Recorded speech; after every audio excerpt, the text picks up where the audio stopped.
রোহিত ওর প্রেমিকার জন্মদিনে সারপ্রাইজ দেওয়ার জন্য কয়েকটা গোলাপ নিয়ে আরেকটা গিফটের প্যাকেট নিয়ে প্রেমিকার বাড়িতে রওনা দিল।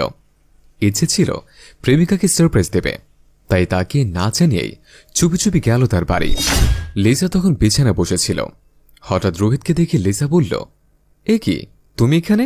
আজকে তোমার তো বাইরে থাকার কথা ছিল, তাই না? তুমি হঠাৎ করে কোত্থেকে চলে এলে? তোমার জন্মদিন আর আমি কি বাইরে থাকতে পারি? এই নাও, তোমার জন্য গিফট এনেছে। তুমি কি আমাকে দেখে খুশি হওনি? আমি তো ভেবেছিলাম তুমি চমকে উঠবে।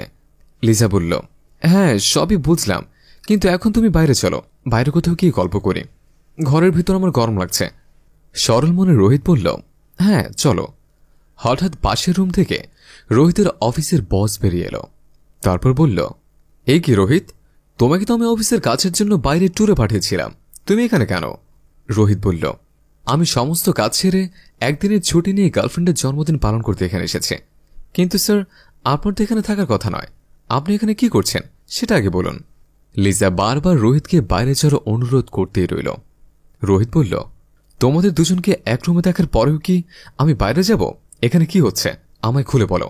রোহিতের অফিসের বস তখন রোহিতকে বলল, আসলে তোমার গার্লফ্রেন্ড লিজার সাথে আমি গত 5 মাস ধরে মেলামেশা করছি, আর আমরা লিভ ইনে আছে। যদি তোমার প্রবলেম থাকে তুমি এখান থেকে চলে যেতে পারো। এই কথাগুলো বলে দিয়ে বস রুমের বাইরে চলে গেল।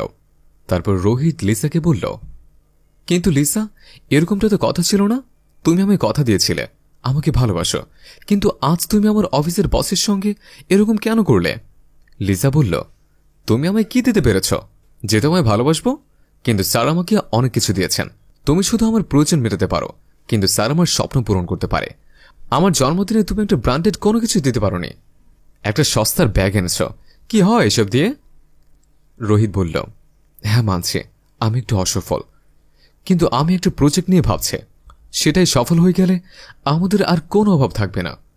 লিসা বলল, রাখো তোমার প্রজেক্ট, তোমার কোনো প্রজেক্ট সম্পর্কে জানার কোন ইচ্ছা নেই। আমি স্যারের সঙ্গে ভালো আছি। সেদিন অপমানিত হওয়ার পর রোহিত সেখান থেকে চুপচাপ বেরিয়ে এলো।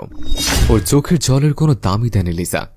রোহিত ভেবেছিল তাকে যে করে হোক নিজের পায়ে দাঁড়াতেই হবে। সে কঠোর পরিশ্রম করা শুরু করল।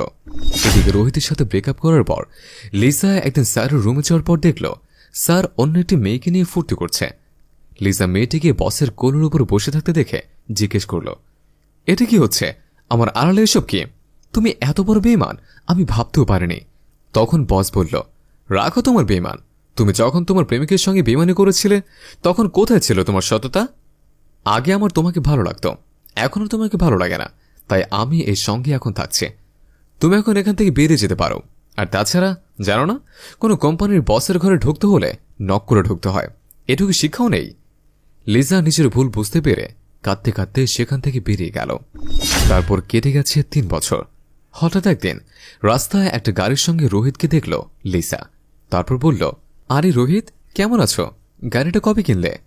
রোহিত বলল, তোমার একটা প্রজেক্টের কথা বলেছিলাম না, সে প্রজেক্টে সফল হয়েছে, আর গাড়িটা এই কয়েকদিন হলেও কিনেছে।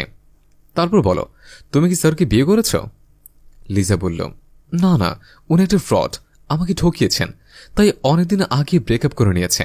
আচ্ছা রোহিত, আমাদের আবার সবকিছু নতুন করে শুরু করা যায় না? ওদের কথার মাঝখানে একজন মহিলা এসে বলল, রোহিত চলো, দেরি হয়ে যাচ্ছে। রোহিত বলল, নীলা, এ আমার বেস্ট ফ্রেন্ড ছিল, ওর নাম লিসা। তুমি গাড়িতে গিয়ে বসো, আমি একটু কথা বলে যাচ্ছি। রোহিত বলল, তুমি চলে যাওয়ার পর আমি যখন নিঃস্ব হয়ে পড়েছিলাম তখন এই নীলা আমার হাত ধরেছিল। নীলা আমার টাকা পয়সাকে নয়, বরং আমাকে ভালোবাসে। তাই তোমাকে আমি সেই প্রার্থনাই করি যেন তোমার জীবনে এমন কেউ আসে যে তোমার সমস্ত স্বপ্ন পূরণ করতে পারবে, কিন্তু তোমাকে কখনই ভালোবাসবে না। তোমার মতন মেয়েদের জীবনে ভালোবাসা আসাই উচিত না।